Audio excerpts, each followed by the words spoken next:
Abangan ngayong gabi sa State of the Nation with Jessica Soho. Drug suspect na umano'y nanlaban kaya pinagbabaril ng mga pulis, pinawalang sala ng korte, operasyon ng mga pulis, kinwestiyon. Pangulong Duterte, nasa Israel na. Biro niya kaugnay ng mataas na kaso ng rape sa Davao, ipinaliwanag ng Pangulo. This is democracy. Freedom of expression.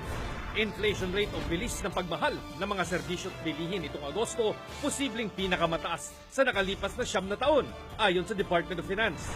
At whenever I see girls and boys selling lanterns on the street. per months na, uso na naman si Jose Marichan. Ano nga ba ang sikreto sa paggawa ng kanta ng tinaguriang King of Philippine Christmas Carols? Lahat na yan sa State of the Nation with Jessica Soho ngayong alas 9 ng gabi dito sa GMA News TV.